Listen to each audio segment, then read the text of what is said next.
రేవంత్ రెడ్డి చంద్రబాబు నాయుడు కలవబోతున్నారు.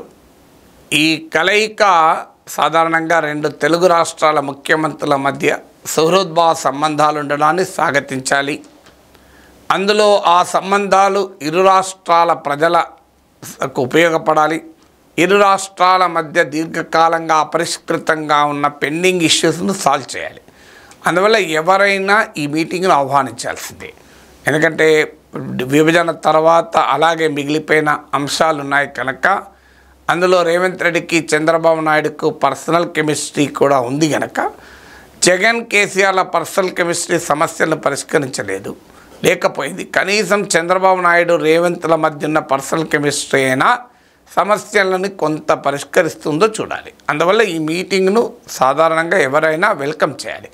కానీ అందువల్ల ఇవాళ ప్రతిపక్షాలతో సహా అందరూ వెల్కమ్ చేశారు. మీరు గమనించండి, బీఆర్ఎస్తో సహా అన్ని పార్టీలు ఈ మీటింగ్ను వెల్కమ్ చేశాయి. ఇక్కడ వరకు యునానిమిటీ, ఎవరికీ భిన్నాభిప్రాయం లేదు.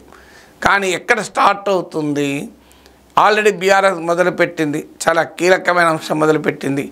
చంద్రబాబు నాయుడు చాలా శక్తివంతుడు, అందువల్ల ఆయనను ఒప్పించి పూర్వపు ఖమ్మం జిల్లాలోని ఉమ్మడి ఖమ్మం జిల్లాలోని 7 మండలాలు విభజన తర్వాత ఆంధ్రప్రదేశ్కు తరలించబడ్డాయి.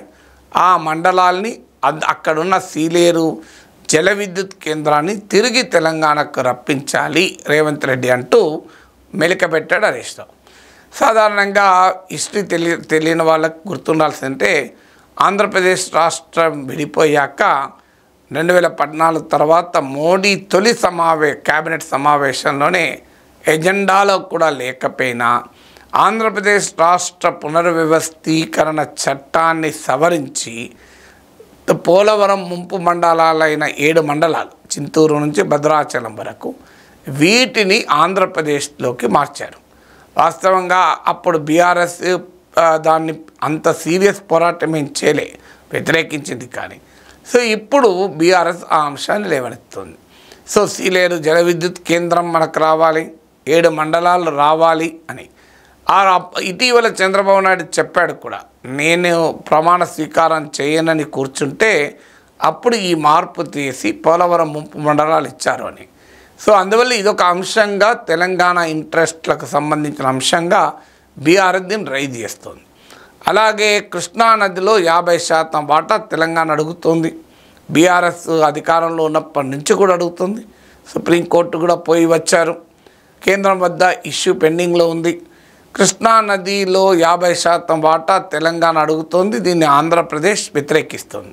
ఎందుకంటే ఉమ్మడి రాష్ట్రంలో కృష్ణానదీ జలాల పైన ప్రాజెక్టులు వాడకం అనేది ఆంధ్రప్రదేశ్లో ఎక్కువ ఉండగా ఇప్పుడు తెలంగాణకు 50% నీళ్ళు ఇవ్వటానికి ఆంధ్రప్రదేశ్ ఒప్పుకుంటుందా అనేది క్వశ్చన్ మార్కే.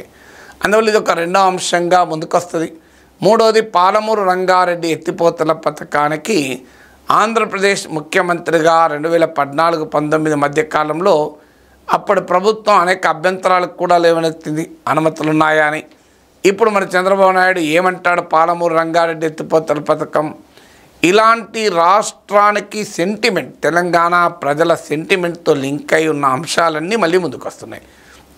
మన అందరికీ తెలుసు, చంద్రబాబు నాయుడు ఎప్పుడు ఎంటర్ అయినా తెలంగాణ సెంటిమెంట్ను బీఆర్ఎస్ రగిలిస్తూ ఉంటుంది. మీకు 2018 అసెంబ్లీ ఎన్నికల్లో కూడా మహాకూటమి పెట్టి కాంగ్రెస్ టీడీపీతో కలిసి ఎన్నికల ప్రచారంలో చంద్రబాబు నాయుడు ముందు భాగానికి రావడంతోనే కేసీఆర్కి అది ఆయుధమై చంద్రబాబు నాయుడు భుజాలపైన తుపాకీ పెట్టి కాంగ్రెస్ను కాల్చగలిగాడు. అందువల్ల ఎప్పుడైనా చంద్రబాబు నాయుడు ఎంటర్ కావడాన్ని బీఆర్ఎస్ తనకు తెలంగాణ సెంటిమెంటు రగిలించడానికి ఒక ఆయుధంగా వాడుకుంటుంటారు. తెలంగాణ ఉద్యమ కాలంలో కూడా అత్యధికమైన అటాక్ టీడీపీ పైన, చంద్రబాబు నాయుడు పైన జరిగింది. ఈవెన్ కాంగ్రెస్ పార్టీ పైన కానీ, అలాగే మీకు ఈవెన్ వైఎస్ఆర్ కాంగ్రెస్ పార్టీపై కానీ, జగన్ పైన కానీ ఈ స్థాయిలో అటాక్ జరగలే. తెలంగాణ ఉద్యమ సమయంలో అత్యధిక దాడిని తెలంగాణలో ఎదుర్కొంది చంద్రబాబు నాయుడు. సో అందువల్ల చంద్రబాబు నాయుడు తెలంగాణ ముఖ్యమంత్రితో కలవడము, చర్చించడం అనేది బీఆర్ఎస్ తనకు అనుకూల ఆయుధంగా మార్చుకునే అవకాశం ఉంది. అందువల్ల ఏమాత్రము కాస్తంత అటు ఇటైనా రాజీ పడ్డారు అంటూ బీఆర్ఎస్ పోరాడుతుంది. బీఆర్ఎస్కి ఉండే అడ్వాంటేజ్ ఏంటంటే ఈసారి చంద్రబాబు నాయుడు మీద పోరాటం అంటే బీజేపీపై కూడా పోరాటమే, టీడీపీయే కాదు. ఏకకాలంలో బీజేపీ కాంగ్రెస్ల మధ్య పోరాడటానికి ఉపయోగమవుతుంది. ఎందుకంటే ఆంధ్రప్రదేశ్లో ఎన్డీఏ కలిసి ఉంది కనుక, కేంద్రంలో కూడా ఎన్డీఏ ప్రభుత్వమే ఉంది కనుక, సో ఆటోమేటిక్గా రాష్ట్రంలో కాంగ్రెస్ అధికారంలో ఉంది కనుక అటు కాంగ్రెస్ను ఇటు బీజేపీని ఏకకాలంలో ఇరకాటంలో పెట్టడానికి చంద్రబాబు నాయుడును టార్గెట్ చేయడం అనేది బీఆర్ఎస్కు ఉపయోగపడే అవకాశం ఉంది. అన్నిటికీ మించి రేవంత్ రెడ్డికి చంద్రబాబు నాయుడుకున్న సాన్నిహిత్యాన్ని కూడా బీఆర్ఎస్ ఎక్స్ప్లాయిట్ చేసుకునే అవకాశం ఉంది. అందువల్ల చంద్రబాబు నాయుడు రేవంత్ రెడ్డి కూర్చొని మాట్లాడుకుంటే రెండు రాష్ట్రాల సమస్యలు ఏవి పరిష్కారం అవుతాయో తెలియదు, కానీ ఖచ్చితంగా బీఆర్ఎస్కు మాత్రం కొత్త ఊపిరి వచ్చే అవకాశం అయితే ఉంది. ఎందుకంటే బీఆర్ఎస్ ఇటీవల పార్లమెంట్ ఎన్నికల్లో కూడా అందుకున్న లైన్ అదే, పల్లవదే. పార్లమెంట్లో బీఆర్ఎస్ ఎంపీలు ఉంటేనే తెలంగాణ ప్రయోజనాలు కాపాడబడతాయని. 2023 అసెంబ్లీ ఎన్నికల తర్వాత కేసీఆర్ ఎంచుకున్న ఆయుధం కూడా అదే. కృష్ణా నది బోర్డుకు, కృష్ణా నది పైన ఉన్న ప్రాజెక్టులు అప్పచెప్తున్నారంటూ నల్గొండలో పెద్ద మీటింగ్ కూడా పెట్టారు.